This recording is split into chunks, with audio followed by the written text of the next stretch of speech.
আজকে একই ভিডিওতে নিয়ে চলে এসেছি দুই রকম নতুন পদ্ধতিতে মাখা বেলার ঝামেলা ছাড়াই দুর্দান্ত স্বাদের পরোটা রেসিপি।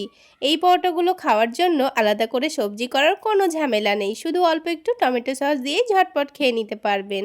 আসসালামু আলাইকুম বন্ধুরা, কিচেন বাঙালিয়ানা চ্যানেলে আপনাদের সবাইকে স্বাগত জানাই। তো সবার প্রথমে একটা মিক্সিং বোলের মধ্যে 1.5 কাপ পরিমাণ ময়দা নিয়ে নিচ্ছি। আপনারা চাইলে পরোটাগুলো ময়দার জায়গায় আটা দিয়েও বানাতে পারেন। এবার এখানে দিয়ে দিচ্ছি সামান্য পরিমাণ লবণ আর দিয়ে দিচ্ছি হাফ টেবিল চামচ মতো চিনি। তারপর প্রথমে 1 কাপ পরিমাণ পানি দিয়ে দিচ্ছি। এবার একটা হ্যান্ড উইক্সের সাহায্যে প্রথমে একটু ভালো করে মিশিয়ে নেব। তারপর আবারও 1 কাপ পানি দিয়ে দিচ্ছি। এখানে 1.5 কাপ ময়দার জন্য আমি টোটাল 2 কাপ পরিমাণ পানি দিয়েছি। একটু সময় নিয়ে ভালো করে মিশিয়ে নিতে হবে যেন এই ব্যাটারের মধ্যে একটুও দলাভাব না থাকে। তো কিছুক্ষণ খুব ভালো করে হ্যান্ড উইক্স দিয়ে ফেটিয়ে নিয়েছি। আর একটা চামচ দিয়ে আপনাদের দেখিয়ে দিচ্ছি, দেখুন এর মধ্যে কিন্তু একটুও দলাভাব নেই। এবার এই ব্যাটারটাকে ঢেকে আমি 5 মিনিটের জন্য রেস্টে রাখবো। ততক্ষণে এই ব্যাটারের মধ্যে চিনিটাও ভালোভাবে গলে যাবে আর আলুর পুরটাও তৈরি হয়ে যাবে। তো আমি আগে থেকে দুটো আলু মধ্যে থেকে কেটে ভালো করে সেদ্ধ করে নিয়েছিলাম। আলু দুটোকে কাঁটা চামচ দিয়ে গরম থাকা অবস্থায় ভালোভাবে ম্যাশ করে নিচ্ছি।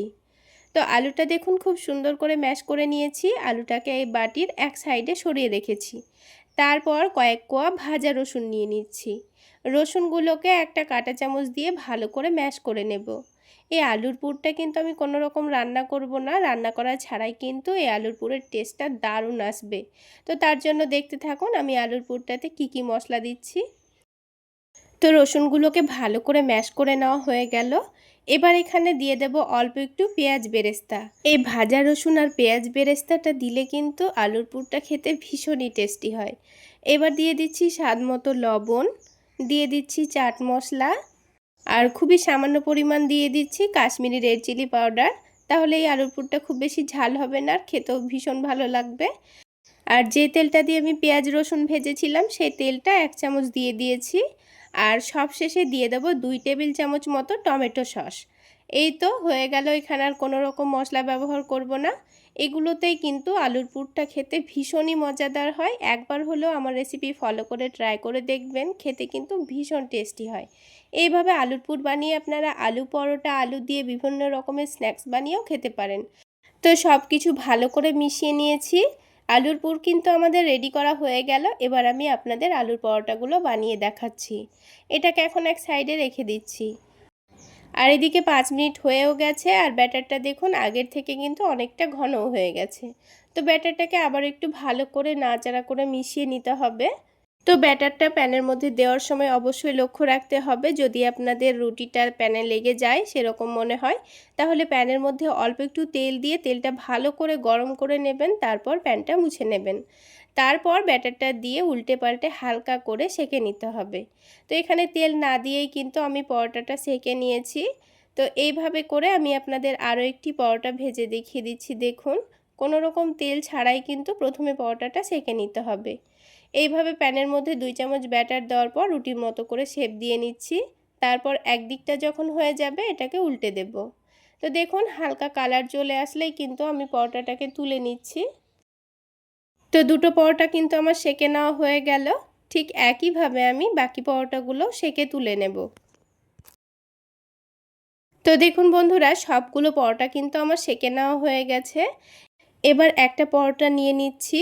তারপর এই পরোটাটাকে মধ্যে থেকে কেটে নেব। একটা পরোটা থেকেই কিন্তু আমাদের দুটো আলু পরোটা তৈরি হয়ে যাবে। তো আমি পরোটাটাকে মধ্যে থেকে কেটে নিয়েছি।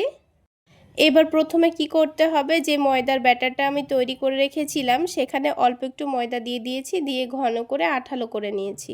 তারপর অল্প করে নিয়ে রুটির চারিদিকে ভালোভাবে লাগিয়ে দেব। তাহলে পরোটাটা সেট করার সময় কিন্তু একটু আর খুলে যাবে না। পরোটাটা কিন্তু খুব সুন্দর ভাজা ভাজা হবে।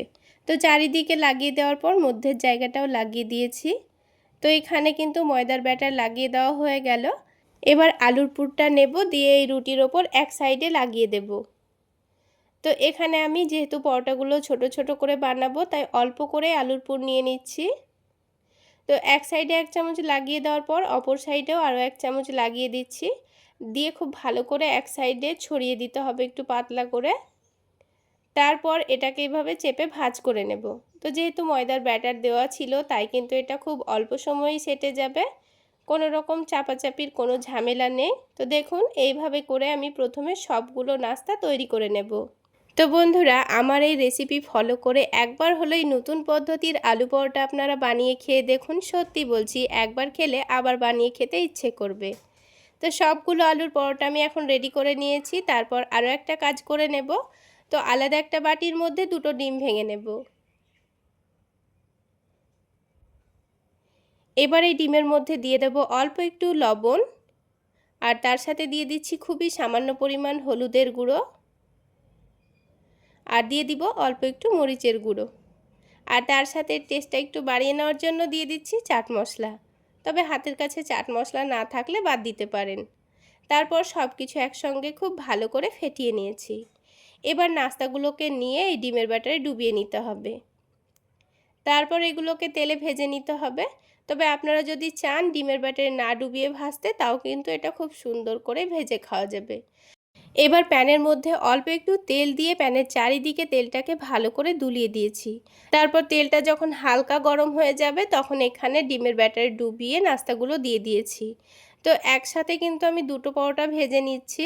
তবে বড় যদি প্যান হয় একসঙ্গে কিন্তু 4টা পর্যন্ত ভাজা যাবে। তো উল্টে পাল্টে যখন খুব সুন্দর কালার চলে আসবে তখন এটাকে তুলে নেব। খুবই অল্প তেলে কিন্তু পরোটাগুলো ভাজা হয়ে যায়, আর কিন্তু খেতেও খুবই টেস্টি হয়। আর এটা সকাল থেকে সারাদিন রেখে দিলেও কিন্তু একেবারে তুলোর মতো নরম তুলতুলে থাকে। তো দেখুন দুটো পরোটা কিন্তু ভাজা হয়ে গেল। আমি আপনাদের বোঝার সুবিধার জন্য আরও দুটো ভেজে দেখিয়ে দিচ্ছি। তো প্যানের মধ্যে আবারও 1 টেবিল চামচ মতো তেল দিয়ে দিয়েছি। তেলটা যখন হালকা গরম হয়ে যাবে তখন ডিমের ব্যাটারে নাস্তাগুলোকে ডুবিয়ে নিচ্ছি। তারপর তেলটা হালকা গরম হলে আমি নাস্তাটা দিয়ে দিচ্ছি। তো দেখুন নাস্তাটাকে কিন্তু ডিমের ব্যাটারে খুব ভালোভাবে ডুবিয়ে নিয়ে আমি তেলে দিয়ে দিচ্ছি। তো বন্ধুরা, একবার হলেও এইভাবে বানিয়ে খেয়ে দেখবেন, আর আমাকে অবশ্যই কমেন্টে জানাবেন খেতে কেমন হয়েছিল। সত্যি বলছি বন্ধুরা, একবার হলেও বানিয়ে খাবেন, খেতে কিন্তু ভীষণই টেস্টি হয়। তো দেখুন ঠিক একইভাবে আমি সবগুলো নাস্তায় তৈরি করে নিচ্ছি। তাহলে বন্ধুরা, আজকের এই আলু পরোটা রেসিপি আপনাদের কেমন লাগলো অবশ্যই কমেন্ট করে জানাবেন। আর ভালো লাগলে একটা লাইক শেয়ার করে দেবেন।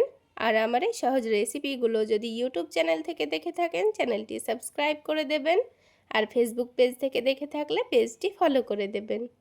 তো বন্ধুরা, এবার একটা নাস্তা আমি আপনাদের ভেঙের ভেতরটা দেখিয়ে দিচ্ছি। দেখুন কতটা সফট, একেবারে তুলোর মতো নরম তুলতুলে, কোনো রকম সবজি করার ঝামেলা ছাড়াই শুধু একটু টমেটো সস দিয়েই খেয়ে ফেলতে পারবেন।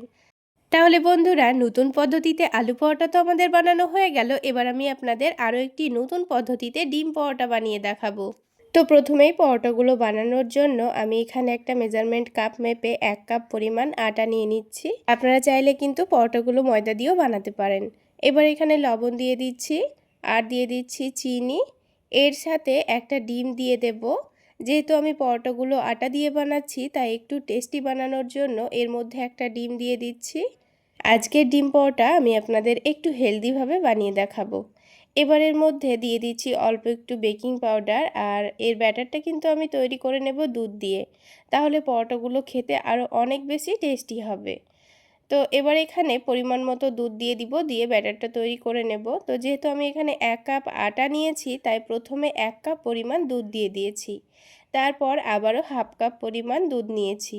দুধটা কিন্তু আগে থেকে জাল করে নিয়েছিলাম, তারপর ঠান্ডা করে নিয়ে দিয়ে দিচ্ছি। এবার ব্যাটারটা দেখুন খুব সুন্দর করে আমি তৈরি করে নিয়েছি, খুব বেশি পাতলাও না আবার খুব বেশি ঘনও না। তো এই ব্যাটারটাকে এখন আমি কিছুক্ষণের জন্য রেস্টে রেখে দেব। অন্ততপক্ষে 5 মিনিট রেস্টে রাখলেই হবে। আর তার মধ্যে বাকি কাজগুলো করে নেব। তো এখানে একটা আলাদা বাটি নিয়েছি, আর এই বাটির মধ্যে দুটো ডিম ভেঙে নেব। আপনারা যদি পরোটাগুলো বেশি করে বানাতে চান তাহলে এখানে ডিমের পরিমাণটাও কিন্তু বাড়িয়ে নিতে হবে। তো যেহেতু আমি 1 কাপ আটার ডিম পরোটাগুলো বানাচ্ছি তাই এখানে আমি দুটো ডিম নিয়ে নিয়েছি। তারপর দিয়ে দিচ্ছি অল্প একটু পেঁয়াজ কুচি, তার সাথে টমেটো কুচি দিয়েছি, আর ঝালের জন্য কাঁচামরিচ কুচি। এবার এখানে দিয়ে দেব স্বাদ মতো লবণ, আর দিয়ে দেব চাট মশলা, আর সবশেষে অল্প একটু গোলমরিচ গুঁড়ো দিয়ে দিচ্ছি। তারপর এটাকে খুব ভালো করে ফেটিয়ে নেব। তো একটা হ্যান্ড উইক্সের সাহায্যে আমি খুব ভালো করে ফেটিয়ে নিচ্ছি। যদি পরোটার মধ্যে ডিমের পরিমাণটা একটু বেশি করে দিতে চান তাহলে এখানে আরও 2টো ডিম ভেঙে দিতে পারেন। তো 2টো ডিম দিয়েই কিন্তু আমি পরোটাগুলো বানিয়ে নেব। তো ডিমটা কিন্তু খুব সুন্দর করে ফেটিয়ে নেওয়া হয়ে গেছে। এখন এটাকে আমি সাইডে রেখে দিচ্ছি। তো আবারও একটা বাটি নিয়ে নিয়েছি। এবার এই বাটির মধ্যে নিয়ে নিচ্ছি অল্প একটু শসা কুচি, গাজর কুচি, আর তার সাথে দিয়ে দেব পেঁয়াজ কুচি, আর ঝালের জন্য দিয়ে দিচ্ছি কাঁচামরিচ কুচি। এবার এর মধ্যে দিয়ে দিতে হবে স্বাদমতো লবণ, চাট মশলা, আর 2 টেবিল চামচ দিয়ে দিচ্ছি টমেটো সস। এবার সব কিছুকে ভালো করে মাখিয়ে নিতে হবে। তো দেখুন খুব সুন্দর করে কিন্তু আমি সব কিছু ভালোভাবে মাখিয়ে নিয়েছি। এটাকে এখন সাইডে রেখে দেব। আর এটা দিয়ে পরোটা খেতে কিন্তু ভীষণই টেস্টি হয়। চাইলে আপনারা একবার হলো বানিয়ে খেয়ে দেখবেন। তো এবার আমি আপনাদের পরোটাগুলো বানিয়ে দেখাচ্ছি। পরোটাগুলো বানানোর সময় কিন্তু ব্যাটারটাকে আবারও একটু ভালো করে ফেটিয়ে নিতে হবে। তো ব্যাটারটা খুব ভালো করে আবারও ফেটিয়ে নিয়েছি। এবার পরোটাগুলো বানাবো। তো প্যানের মধ্যে 2-1 ফোঁটা তেল দিয়ে দিয়েছি। তেলটাকে প্যানের চারিদিকে খুব ভালো করে দিয়ে মুছে নিতে হবে।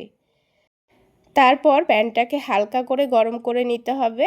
দিয়ে এখান থেকে 2 চামচ ব্যাটার প্যানের মধ্যে দিয়ে দেব। প্রথমে একটু তেল দিয়ে ভালো করে প্যানটাকে মুছে নিলে দেখবেন পরোটাটা ওঠানোর সময় কিন্তু আর প্যানের মধ্যে একটুও আটকে যাবে না। খুব সহজেই কিন্তু প্যান থেকে উঠে আসবে। তো দেখুন 2 চামচ ব্যাটার দেওয়ার পর এইভাবে করে একটু গোল করে দিয়ে পরোটা শেপ দিয়ে নিয়েছি। তারপর এটাকে উল্টে দেব। তো একদিকটা দেখুন হালকা সেঁকে নেওয়া হয়ে গেছে। এবার যে ডিমটা ফেটিয়ে রেখেছিলাম এখান থেকে বড় 1 চামচ মতো নিয়ে নিয়েছি। তারপর রুটির চারিদিকে খুব ভালোভাবে লাগিয়ে দিয়েছি। এবার ঢাকনা দিয়ে ঢেকে লো আঁচে 2-3 মিনিট রেখে দেব। আর রেখে দেওয়ার জন্য দেখুন ওপরের দিকটা কিন্তু খুব সুন্দর ডিমটা সেদ্ধ হয়ে গেছে। তো এবার উল্টানোর সময় আমি চারিদিকে অল্প একটু তেল চারিদিকে ছড়িয়ে দিয়েছি। তারপর উল্টে দেব। আজকের ডিম পরোটা তৈরি করতে কিন্তু 2-1 ফোঁটা তেল দিলেই হয়ে যাবে। আজকের ডিম পরোটা যেমন হেলদি হবে তেমনই টেস্টিও হবে। তো দেখুন আবারও ঢাকনাটা উঠিয়ে নিয়েছি আর অপর দিকটাও খুব সুন্দর ভাজা হয়ে গেছে। তো একটা ডিম পরোটা কিন্তু আমাদের হয়ে গেল। আমি আপনাদের বোঝার সুবিধার জন্য আরও একটা বানিয়ে দেখাচ্ছি। তো পরে কিন্তু আর আমি কোনো রকম তেল দিইনি। ওই কাপড়টা দিয়ে প্যানটাকে অল্প করে মুছে নিয়েছি। তারপর আবারও ঠিক একইভাবে উপরের দিকটা হয়ে আসলে 2 চামচ ডিমের ব্যাটার চারিদিকে লাগিয়ে দেব। দিয়ে এটাকে আবারও ঢেকে দেব। তারপর ওপরের দিকটা দেখুন খুব সুন্দর কিন্তু সেদ্ধ হয়ে গেছে। তো এই পরোটাটাকে এবার আমি উল্টে দিচ্ছি। আর চারিদিকে 2-1 ফোঁটা মতো তেল দিয়ে দিচ্ছি। খুব বেশি তেলের দরকার নেই, অল্প একটু তেল দিলেই পরোটাটা ভাজা হয়ে যাবে। তো আবার ঢাকনা দিয়ে ঢেকে দিয়েছিলাম। তো দেখুন পরোটাটা কিন্তু খুব সুন্দর কালার চলে এসছে। তো পরোটাটাকে আবারও উল্টে পাল্টে খুব সুন্দর করে ভেজে নিতে হবে। তো দেখুন আরও একটা ডিম পরোটা কিন্তু আমাদের তৈরি করা হয়ে গেল। ঠিক একইভাবে আমি বাকি ডিম পরোটাগুলো তৈরি করে নিয়েছি। এবার যে স্যালাডটা খুব সুন্দর করে প্রথমে মাখিয়ে রেখেছিলাম, তো এই স্যালাডটাকে অল্প একটু নিয়ে এই পরোটার একদিকে একটু করে রেখে দেব। তো লম্বা করে রেখে দিচ্ছি। তারপর এটাকে ভালোভাবে রোল করে নেব। তাহলেই কিন্তু এটা দিয়েই পরোটাটা খাওয়া হয়ে যাবে, কোনো রকম সবজি করার ঝামেলা নেই। তো বন্ধুরা আমার এই রেসিপিটি একবার হলো বানিয়ে খেয়ে দেখবেন। এই ডিম পরোটাগুলো যেমন হেলদি হয় খেতে তেমনই টেস্টি। তো বন্ধুরা আজকের এই ডিম পরোটা রেসিপিটা কেমন লাগলো অবশ্যই কমেন্ট করে জানাবেন। আর ভালো লাগলে একটা লাইক শেয়ার করে দেবেন। আর আমার এই সহজ রেসিপিগুলো যদি ইউটিউব চ্যানেল থেকে দেখে থাকেন চ্যানেলটি সাবস্ক্রাইব করে দেবেন। আর ফেসবুক পেজ থেকে দেখে থাকলে পেজটি ফলো করে দেবেন। তো পরোটাগুলো রোল করে মধ্যে থেকে কেটে আমি টমেটো সসের সঙ্গে পরিবেশন করে নিয়েছি। তাহলে বন্ধুরা আজকে এই পর্যন্তই। সকলে অনেক বেশি ভালো থাকবেন, সুস্থ থাকবেন।